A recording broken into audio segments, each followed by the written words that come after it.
My name is Walter Briggs, and the night my life really turned around was the night a judge looked at the papers in my hand at my ex-wife's engagement party and said, "As of 30 seconds ago, this party just became a deposition."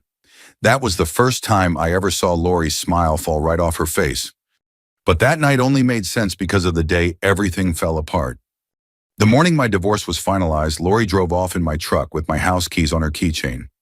I stood on the steps of the Black Hawk County Courthouse in Cedar Falls, Iowa, holding a thin manila envelope, watching my whole life pull away into traffic. She stopped at the driver's door long enough to put on a show. Lori slid off her wedding ring, turned it once so it caught the gray light, then flicked it onto the concrete. It bounced and came to rest against the toe of my shoe. The tiny metal click sounded louder than anything else on that sidewalk. She leaned out the open door, one high heel still on the pavement. "Don't wait up, Walter," she called. "Gary's taking me to Florida next week, on your dime." Then she laughed, slammed the door, and drove away in my truck. For a moment, I just stared at the empty space she'd left. People brushed past me, talking on their phones, juggling coffee and briefcases. To them, I was just another middle-aged guy in a cheap sport coat. To me, it felt like somebody had taken a socket wrench to my ribs. I looked down at the ring. 25 years of marriage lying in a crack in the concrete. I bent, picked it up, and felt how cold it was. My thumb found the little scratch on the inside where it once caught on a bolt when I was working late at the auto shop. My buddies joked back then I was the only guy who could ding a marriage with a wrench. Now there wasn't much marriage left to ding. I slipped the ring into my pocket. That the envelope and a duffel bag at my feet were about all I had left. Lori had the house. Lori had the truck. She had most of what we'd saved. I had a small balance in checking and the deed to a beat-up little house on the edge of town that had belonged to my father. 2 blocks away, I caught the city bus, the same route Dad used to take when his old Ford wouldn't start. I dropped my last bills in the slot and sat in the back. The bus rattled past the Fairway Grocery, past the turn into the subdivision where Lori and I had lived, then out towards smaller houses and tired yards. I got off alone. Dad's house sat at the end of the street, gray paint, peeling porch, sagging. The yard was mostly weeds and dirt. I stood there a second with my duffel in one hand and the envelope in the other. "Hey, Dad," I muttered, "your idiot kid's back." Inside, it smelled like dust and old coffee and motor oil. His recliner still faced the blank TV. The crooked blinds let in a stripe of November light. I dropped my duffel by the door and walked through the rooms. I'd cleaned just enough after he died to make the place respectable, then froze every time I talked about selling it. Lori called it that ugly little money pit. Now that ugly little money pit was the only roof I had. I sank into his recliner and let the courthouse settle on me. 56 years old, divorced, broke, and starting over in my father's empty house. I thought about calling an old friend, then pictured myself standing there with a bag and a story. Pride kept the phone in my pocket.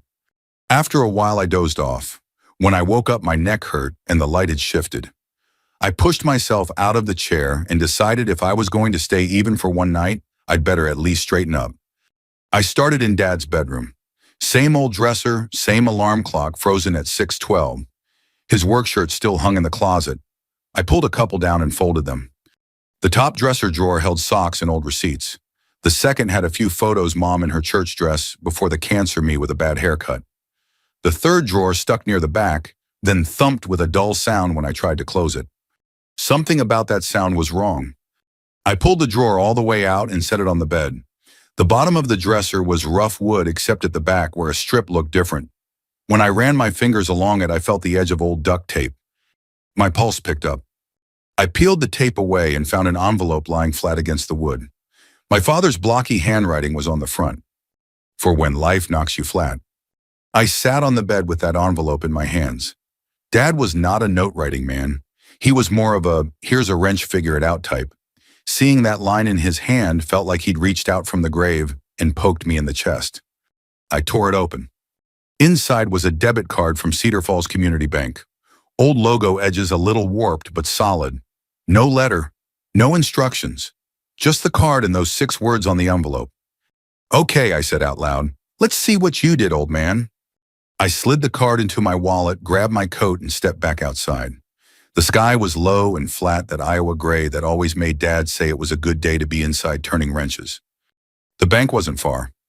I cut down a couple of side streets past the little park where Dad used to sit on summer evenings, then on toward downtown where the traffic picked up and the buildings got taller.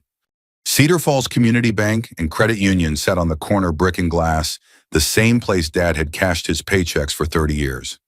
I took a breath, pulled the door open, and walked into the smell of carpet cleaner and printer ink. A young woman at the front desk smiled. "Can I help you, sir?" "I hope so," I said. "I need to check on an old account." It was my father's, Frank Briggs. She took the card, tapped at her computer, then handed it back. "Mr. Hale can help you with that. Right this way." She led me to a glass-walled office with the blinds half drawn. The man inside stood when we stepped in, mid-50s gray at the temples, lines at the corners of his eyes. His nameplate read, "Martin Hale, Branch Manager." "Walter," he said, coming around the desk with his hand out. "Walter Briggs." "Yes, sir," I said, surprised. "Have we met?" "I knew your dad," he replied. "Sit down, let's take a look." I sat. Martin took the card, slid it through a little reader, and typed. I watched his face instead of the screen. At first it was just polite concentration. Then his eyebrows pulled together. Then something else moved across his face, shock, and something that looked almost like gratitude. He swallowed, glanced at me, then back at the monitor. "You all right?" I asked. He leaned back, took a slow breath. "Your dad saved my family once, Walter," he said. "About 25 years ago, I was about to lose my house. He walked in here with cash and paid off what I owed. Said a man shouldn't have to tuck his kids in under somebody else's roof if he could help it." I blinked. My father had never told me that. "I've prayed a long time I'd get a chance to repay him," Martin went on. Then he reached over and pulled the blinds fully closed. The sounds of the lobby went soft. He picked up the card again and stood. "I think today might be that day," he said. "Sir, you need to come with me, right now." Martin led me down a short hallway toward a private conference room. The walls were lined with framed photos of Cedar Falls, through the years, floods, parades, ribbon cuttings. One picture caught my eye, my father shaking hands with Governor Terry Branstad back in the 90s. I remembered that day mostly because Dad came home with a sunburn and said the governor's grip was stronger than a vice. Martin opened the door and motioned me inside. He shut it gently behind us, then sat across from me at a round table. He rotated the monitor so only he could see, took a deep breath, and turned the card over in his hands. "Walter," he said, "your father didn't tell you anything about this account." "Not a word," I replied. "Dad wasn't exactly chatty." Martin smiled faintly. "No, he wasn't, but he sure knew how to take care of people."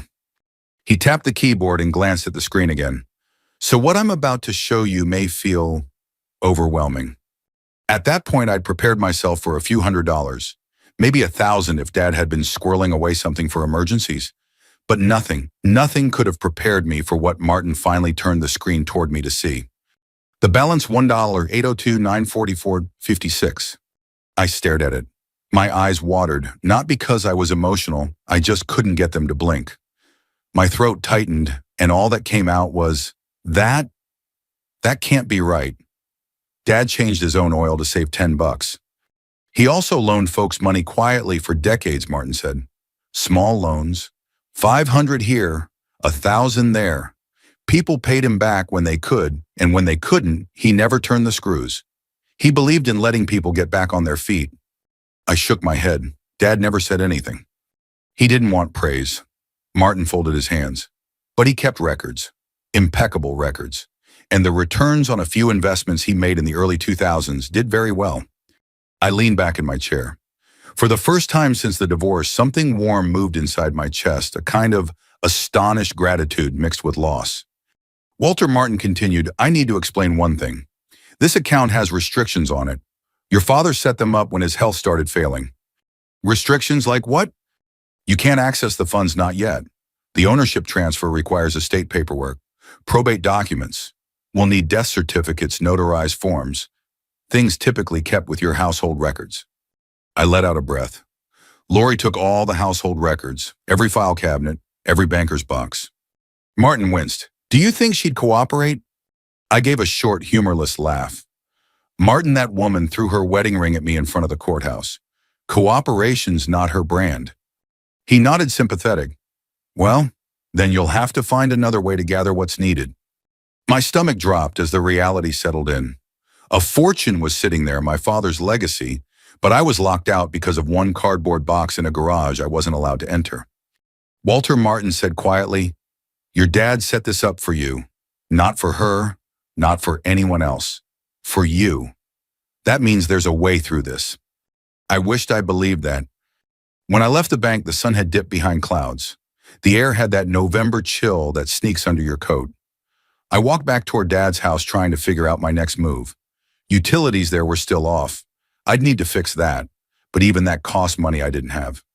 On the way, I stopped at the Fairway Grocery. I needed something, anything to get through dinner. With a few crumpled bills and the remainder of my food stamps balance, I grabbed a pack of ramen canned chili and the cheapest loaf of bread. In line, I kept my head down. The woman in front of me smelled faintly of perfume and cigarettes.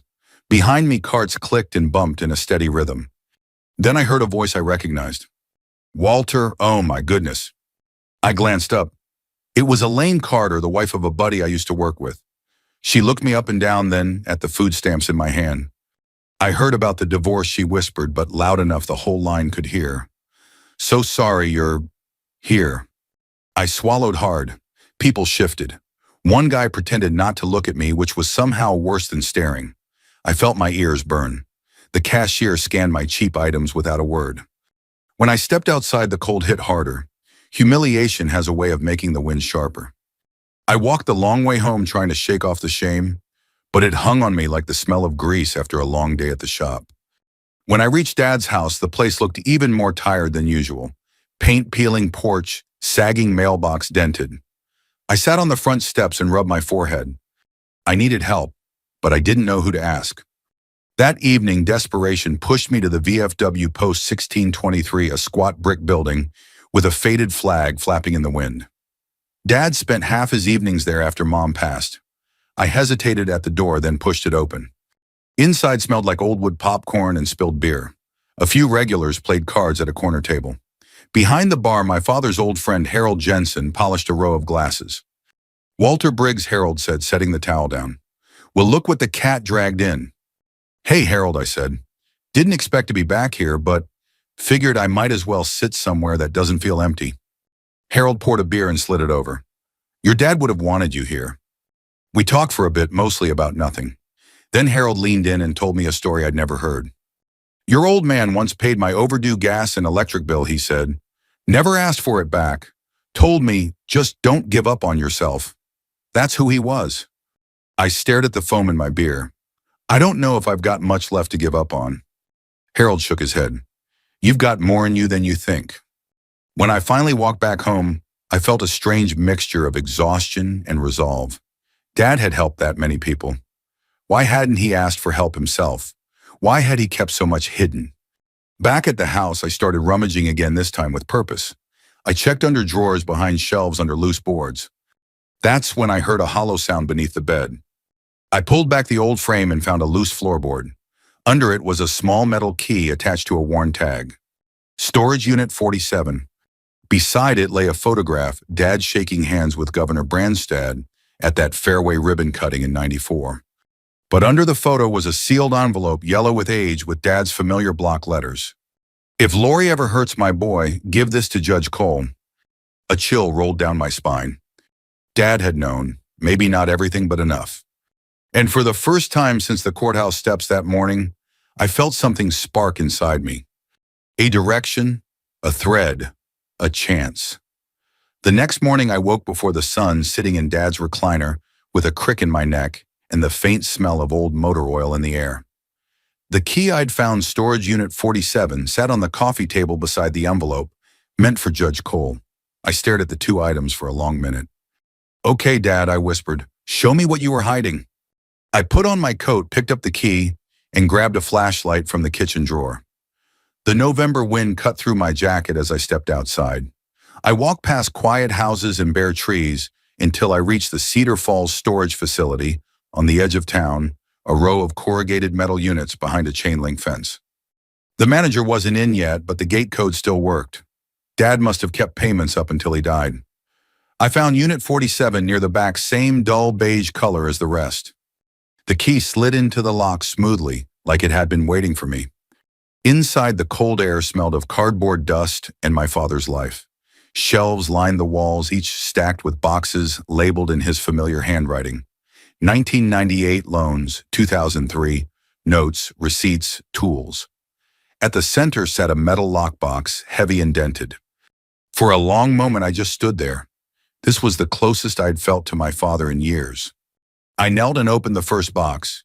Inside were ledgers, neatly written entries, listing names, dates, loan amounts, repayment notes, and brief comments like, paid in full after harvest, helped get new transmission, or simply, don't worry about it.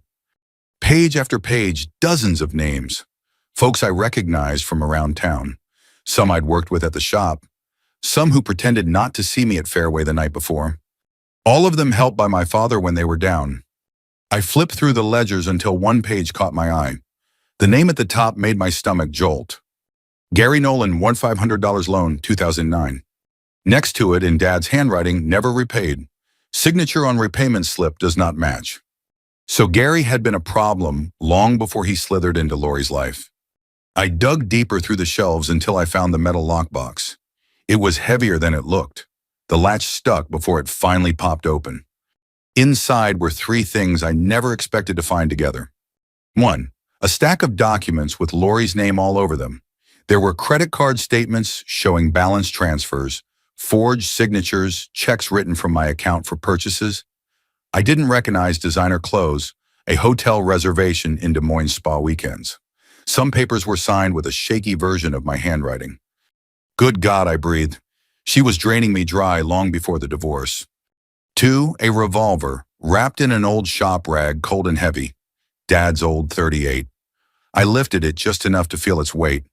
Memories flashed Dad cleaning it at the kitchen table, reminding me it wasn't a toy, telling me he hoped I'd never need it. For a split second, a dark thought flickered through me. The anger, the humiliation, Lori's smirk, Gary's voice, the food stamps in my hand at Fairway. Every small cruelty stacked up like bricks around my ribs. I set the gun down and forced myself to breathe. No, I whispered, not that way. Dad didn't raise me to solve my problems with a weapon, and the smartest revenge, the kind that sticks, doesn't come out of a barrel. I pushed the gun aside and kept going. 3. A letter addressed to Judge Meredith Cole. This one stopped me cold. The handwriting was my father's, the envelope sealed and thick, under his name in bold strokes. If Lori ever hurts my boy. Dad had known, or at least suspected. He saw something in her long before I did. My throat tightened. I set the letter aside carefully. At the bottom of the box was something else, something softer. A 10th anniversary card from Lori. Inside she'd written, "To the only man I'll ever need, the one who makes me feel safe and seen, forever yours, Lori." I stared at the card then, at the documents showing years of betrayal. It felt like someone was squeezing my chest. The kind of pain that doesn't shout, it just sits there heavy and humiliating. After a few minutes, I steadied myself and gathered everything into a folder. The ledgers, Lori's forged financial documents, the note for Judge Cole. I closed the storage unit and locked it behind me. The walk to Robin Collins' law office on Main Street took about 20 minutes. The cold wind helped me think straight. Robin was a sharp attorney in her early 40s, practical shoes, clipped sentences, and a reputation for not sugarcoating reality. Her office smelled faintly of lemon cleaner and old case files. She motioned for me to sit. "You sounded urgent on the phone, Walter. What's going on?" I set the folder in front of her. She opened it, her eyebrows lifted almost immediately. "Where did you get all this?" "My dad kept records, and my ex-wife," I swallowed. "She kept secrets." Robin read quietly for a while, occasionally whistling under her breath. When she finished, she leaned back in her chair. "Well," she said, "the good news is you have enough documented fraud to reopen parts of your divorce settlement." My heart thudded, and the inheritance. "You'll need to prove ownership of the estate documents, death certificate, notarized transfers, things like that. But if Lori is withholding them intentionally, that works in our favor. Judges don't like games." I nodded. "What about Gary?" Robin tapped one of the ledgers. "This forged loan repayment, that's fraud. If your father documented concerns at the time, we can absolutely use it." She paused, meeting my eyes. "But Walter, listen carefully. Legally speaking, the best thing you can do is let this process play out quietly. Filing motions, appearing in court, presenting evidence in the correct order. If you confront them publicly and this turns into a spectacle, it could complicate things. I exhaled. Complicate how? Judges hate theatrics, she said. You risk looking petty or vindictive, even when you're right. I looked down at my hands still stained faintly with the grease of 30 years at the shop. I don't want theatrics, I murmured. I want justice. But I also want them to feel even a little of what they put me through. Robin didn't argue, she just sighed. That's what worries me. I paid her retainer nearly everything I had left and left with court dates scheduled and documents to gather. For now, that was the safe path. But part of me, a part I wasn't ready to admit, wanted something more than safe. As I stepped back onto Main Street, the wind tugged at my coat. I looked down the block toward the Cedar Falls Community Center, where banners for holiday events flapped on the railings. A memory surfaced. Someone at the VFW had mentioned Lori's upcoming engagement party. Lori and Gary, celebrating everything they stole. A public event with half the town and possibly Judge Cole attending. I felt something click into place inside me. A plan forming. A path Dad might have taken himself if he'd been the one wronged. I gripped the folder tighter. Okay, I said quietly. Let's see how debts get repaid. I spent the next few days waking up before dawn, pacing the cold floors of my father's house, and looking over the same stack of documents until the words blurred together. Every line of Lori's forged transfers, every shaky signature she'd practiced to look like mine. It all simmered inside me like a pot left too long on the stove. Robin filed the motion to reopen parts of the divorce settlement. That was the safe route, the court-approved route. She gave me a stack of instructions and a few firm warnings. Walter, she said, standing in the doorway of her office as I left, if you confront them in public before we're ready, you could jeopardize the case. I nodded, but something in me had already tilted the other way. 2 evenings later, I was back at VFW Post 1623, nursing a beer, while Harold wiped down the counter. The familiar hum of old country music played on the jukebox. A couple of veterans played cribbage. It felt like the last place in town where no one looked at me like a failure. You hear about Lori's little celebration? Harold asked casually. I glanced up. What celebration? The engagement party. Saturday night. Community center. Half the town's going. He paused. Her Judge Meredith Cole might be there. She's Gary's cousin, you know. The room went quiet in my head. Judge Cole, my father's envelope. Lori, Gary, the ledgers, the forged checks. A perfect storm right there in the middle of Cedar Falls. Harold must have noticed the shift in my expression because he leaned closer. Walter, you thinking what? I think you're thinking. I didn't answer, not right away. Instead, I asked Harold, did Dad ever help you? I mean, personally? Harold smiled sadly. More than once. When my boy broke his leg in 2005, your dad paid half the hospital bill before I even asked. Told me I could pay him back whenever. I tried. He ripped up the check and said, then pay somebody else's bill someday. I felt something loosen in my chest, like grief and pride tangled together. That's the man he was, Harold added. Quiet, solid, knew a good man when he saw one. And Walter, he knew you'd be okay. Funny, I'd never felt less okay. I finished my beer and stood to leave. Got somewhere to be? Harold asked. Not yet, I said, but I will soon. He reached behind the bar. Take this then. You'll need to look decent. He handed me a garment bag. Inside was a gray suit that looked like it had last been worn during the Reagan administration. It fit me perfect in '86, Harold said proudly. Guess beer and Reagan were kinder to waistlines. I laughed despite myself. You sure about this? Kid, he said, if you're going to face down those two hyenas, at least don't do it in that old shop jacket. Saturday evening arrived cold with the kind of wind that carries the smell of snow, even before the first flake falls. I stood outside the Cedar Falls Community Center, clutching my father's folder under one arm and wearing Harold's oversized suit. The sleeves were a touch long and the shoulders didn't sit quite right, but it was the best I'd looked since before the divorce. Bright lights glowed through the big windows. Inside, people milled around with plastic cups of cheap champagne. Music floated out each time the doors opened. From what I could see, Lori had gone all out: streamers, balloons, white tablecloths. She wanted the whole town to watch her new life begin. Perfect. I took a deep breath and pushed open the door. Warmth washed over me, too much warmth, too many smiling faces that faltered the second they recognized me. A couple from church whispered to each other. Someone else nudged their friend and pointed. Then Lori saw me. She stood near a buffet table in a red dress, her blonde hair curled just enough to say she'd hired someone professional. Gary stood beside her in a suit that probably cost twice what my truck had been worth. Well, well, Lori said loudly just as the music dipped. Look who wandered in. Walter, are you lost or just here to bust tables? A few guests laughed nervously. I kept walking slow and steady. Gary crossed his arms and smirked. Didn't expect you to show your face, big guy. Bold move coming to your ex's party. I'm full of surprises, I said quietly. Lori rolled her eyes. Oh, please, if you're here to ask for money, the answer is no.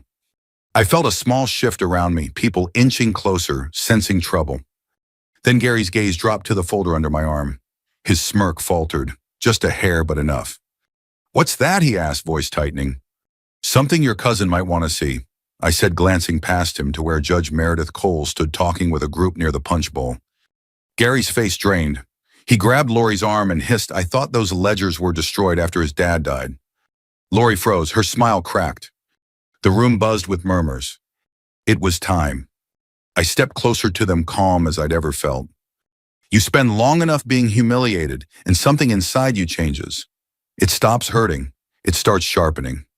Lori crossed her arms. What are you planning, Walter? I looked her straight in the eye. Funny thing about debts, Lori, I said softly.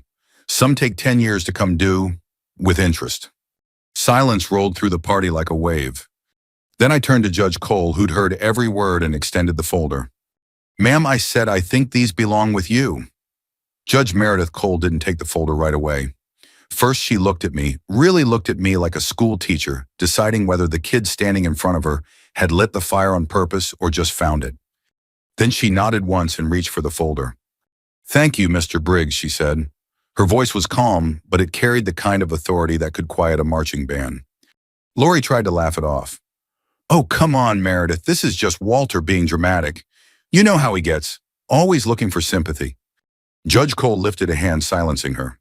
She opened the folder and started reading. The room shifted around us, not loudly, not all at once, but in that subtle way people move when they sense that something important is happening. Music faded as someone quietly lowered the volume. Conversations died mid-sentence. Plastic cups froze halfway to lips. Gary swallowed. His Adam's apple bobbed like he'd just tried to swallow ice. Judge Cole turned a page and another. Then she pulled out the envelope addressed to her, my father's handwriting, stark against the yellowed paper. Her eyebrows lifted slightly. She opened it carefully, unfolding a short letter in a series of copied documents my father had prepared years ago.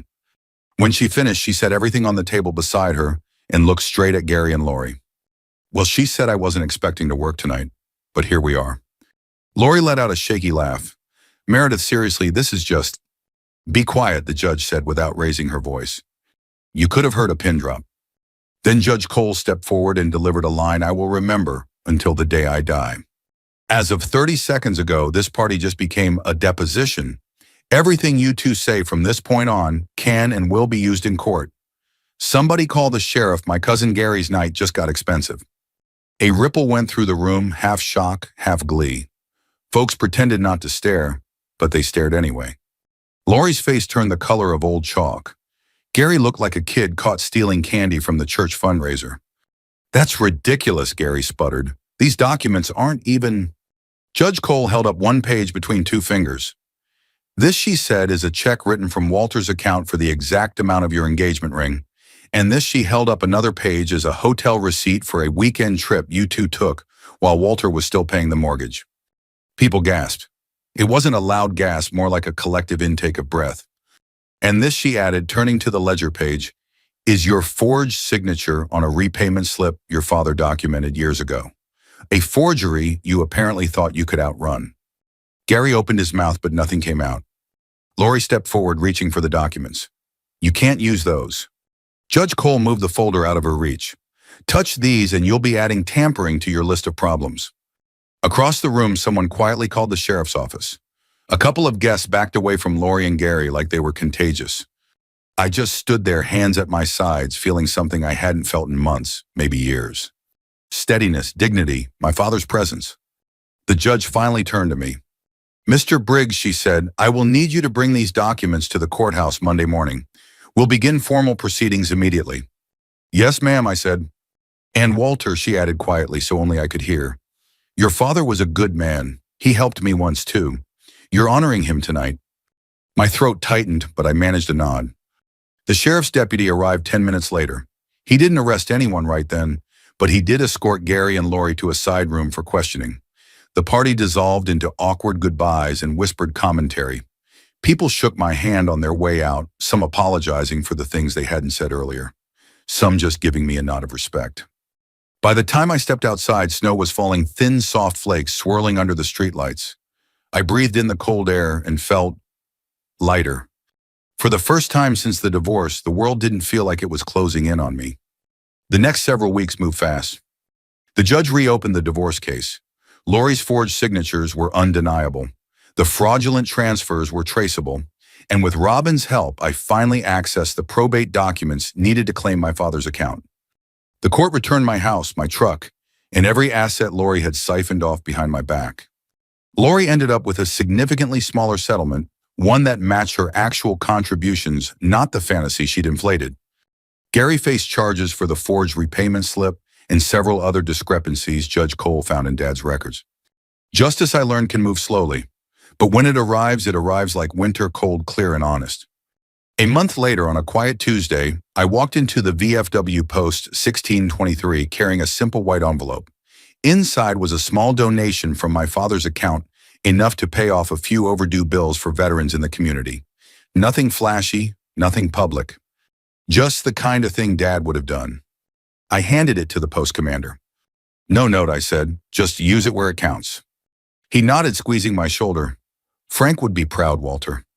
I hope so. That afternoon, I drove to Greenwood Cemetery, the wind cutting across the bare trees. I carried two things in my coat pocket, the old debit card now emptied into a proper account with my name on it, and Lori's wedding ring. At my father's grave, I brushed snow off the headstone and knelt. Hey, Dad, I said quietly. We both know you saw through her long before I did. I pulled out the ring, cold, small, meaningless now, and set it on the stone. She won't be needing this anymore. The snow tapped gently against our quiet corner of the world. I rested my hand on the stone, feeling the cold marble under my palm. Thanks for looking out for me, I whispered, and for teaching me that the best revenge isn't making them hurt. It's becoming the man you always believed I could be, while they lose everything they thought they stole. I stood, wiped my eyes, and took one more look at the ring glinting faintly in the snow. Then I walked back to my truck. If my story meant something to you, if it reminded you that dignity can come back, that justice shows up eventually, that good men leave ripples long after they're gone, then stick around a while. I've got more stories to tell, and maybe one of them sounds a little like your own.